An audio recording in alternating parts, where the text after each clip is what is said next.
Assalamualaikum warahmatullahi wabarakatuh. Welcome back to our channel. Hope you all are good at your home and doing great. Assalamualaikum warahmatullahi wabarakatuh. Welcome back to our channel. Hope you all are good at your home and doing great.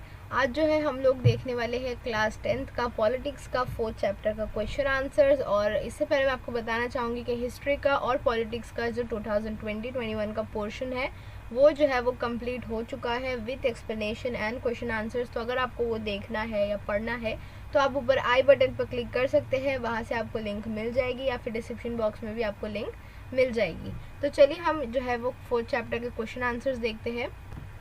4th chapter है हमारा सियासी और समाजी तहरीकें। इसके question answer जो है वो ज़्यादा कुछ है नहीं, जो भी तहरीकें दी है उन्हीं के मुतालिक घुमा फिरा कर सवालात पूछे गए हैं।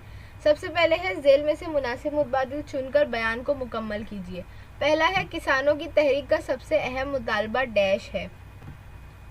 ऑप्शंस आपको दिए हैं, जंगल की ज़मीन पर काश्तकारी का हक दिया जाए, ज़राई पैदावार को मुनासिब कीमत दी जाए, सार्फिन का तहफ़्फ़ुज़ किया जाए और बंद तामीर किए जाए। तो जो जंगल की ज़मीन पर काश्तकारी का हक है वो आदिवासी तहरीक का जो है मुतालबा था।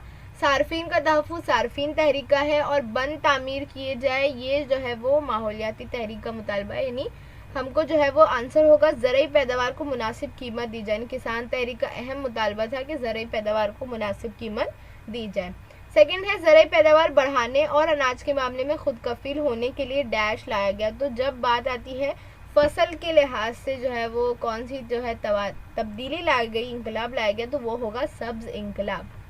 अब आते हैं नोट लिखिए। तो ये जो है वो इसमें 2 नोट दी है, एक है आदिवासियों की तहरीक, दूसरी है मजदूरों की तहरीक। आदिवासियों की तहरीक के लिए जो हम पेज नंबर 93 पर चलते हैं।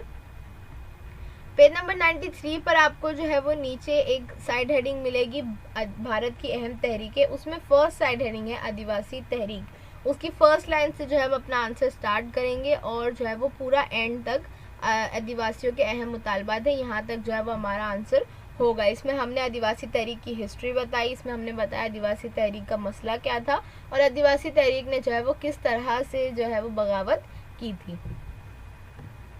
आंसर जो है वो आप लोग पॉइंट्स में लिखिए। पॉइंट बनाने का तरीका हम जानते हैं, एक फुल स्टॉप से दूसरे फुल स्टॉप तक जो है वो एक पॉइंट होता है।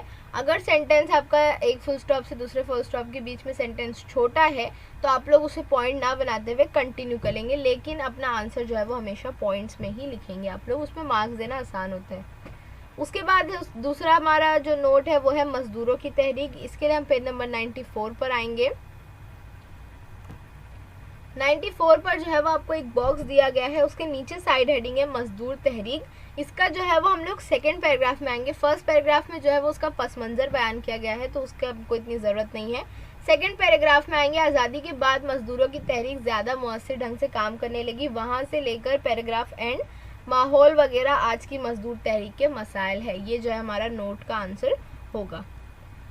उसके बाद जो है वो हमारा नेक्स्ट क्वेश्चन है, दर्ज झेल सवालों के मुख्तसर जवाब लिखिए, जो काफ़ी इंपॉर्टेंट है। और जो पॉलिटिक्स में मुख्तसर जवाब पूछे जाते हैं वो मोस्टली 90% 85% तो टेक्सचुअल ही पूछे जाते हैं। तो आप लोग टेक्सचुअल के मुख्तसर जवाब जो है वो बिल्कुल स्किप मत करिएगा। पहला है माहौलियात की तहरीक के कामों को वाज़ेह कीजिए। तो इसका आंसर है पेज नंबर 95 पर।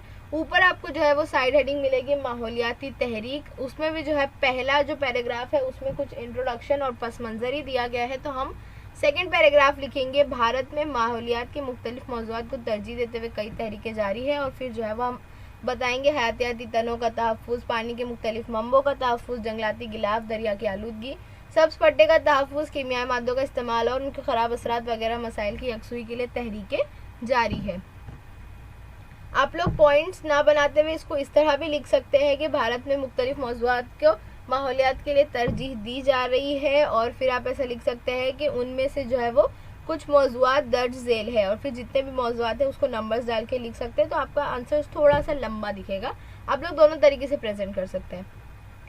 उसके बाद है भारत में किसान तहरीक की नौइयत बयान कीजिए। तो इसके लिए हम आएंगे पेज नंबर 93 पर। आपको जो है वो बिरसा मुंडा की शक्ल दिख रही होगी, उनकी जो है तस्वीर है, उसके नीचे जो है भारत के किसानों की तहरीक एक साइड हेडिंग दी गई है। तो उसमें भी फर्स्ट पैराग्राफ जो है वो हिस्ट्री बताई गई है। हम सेकंड पैराग्राफ की 4th लाइन से अपना आंसर स्टार्ट करेंगे। ज़राई पैदावार बढ़ाने के लिए और अनाज के सिलसिले में खुद कफील बनने के लिए सब्ज इंकलाब लाया गया, लेकिन उससे गरीब किसानों को कोई फ़ायदा नहीं हुआ। वहाँ से जो है वो हम अपना आंसर शुरू करेंगे और पेज नंबर 94 पर ऊपर फर्स्ट लाइन है किसानों की तंजीम के अहम मुतालबात है। यहाँ तक जो है वो हमारा अपना आंसर जो है वो लिख लेंगे। उसके बाद आते हैं हमारे मुख्तसर का थर्ड क्वेश्चन, आज़ादी से कब्ल ख्वातीन की तहरीक किन इस्लाहात के लिए जद्दोजहद कर रही थी। तो इसका आंसर पेज नंबर 94 पर है। आपको लेफ्ट हैंड साइड पर तहरीक नुस्वा ख्वातीन की तहरीक जो है वो साइड हेडिंग दिखी है, उसके जो फोर्थ लाइन है औरतों के साथ लिखा हुआ है, वहाँ से हमारा आंसर शुरू होगा। औरतों के साथ होने वाली नाइंसाफ़ी को रोकने, उनके इस्तेहसाल पर रोक लगाने, इज़्ज़त व वक़ार के साथ में ज़िंदगी गुजारने का मौका देने, वहाँ से लेकर जो है वो रमाबाई रानडे की तस्वीर के बाजू में जो है वो लाइन है इस्लाहात की गई, वहाँ तक के जो है हमारा आंसर होगा। नेक्स्ट है दर्ज बयानात को वजूहात के साथ वाज़ेह कीजिए। हमको रीज़न लिखना है। पहला है जमहूरियत में तहरीकों को बड़ी अहमियत हासिल है। ये आंसर जो है मैंने आपको एक्सप्लेन भी की थी जब मैं सबक समझा रही थी। ये वाला आंसर जो है वो बहुत इंपॉर्टेंट है, ये वजूहात अक्सर पूछी जाती है। पेज नंबर 91 पर जब सबक स्टार्ट हुआ था वहाँ पर जो है वो इसकी जवाब है। 91 पर लेफ्ट हैंड साइड पर जो है वो आपको एक पैराग्राफ दिखेगा जो इस बॉक्स के बताइए तो भला के बॉक्स के ऊपर जो सेकंड पैराग्राफ है वो जो है हमारा आंसर होगा। 5 लाइन का पैराग्राफ है।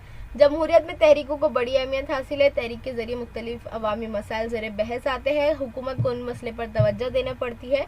तहरीक के रहनुमा और कारकुन हुकूमत को मसाइल से मुतालिक सारी मालूमात फराहम करते हैं और पॉलिसी बनाते वक्त हुकूमत को इन मालूमात से बड़ा फ़ायदा होता है। इसलिए जो है वो जमहूरियत में तहरीक को बड़ी अहमियत हासिल है। सेकेंड है तहरीक के लिए मजबूत क़यादत की ज़रूरत नहीं होती। ये आंसर भी मैंने एक्सप्लेन किया था एक्सप्लेनेशन के टाइम पे। इसका आंसर जो है वो 92 पर तहरीक से क्या मुराद है उसमें आपको 4th पॉइंट दिख रहा होगा।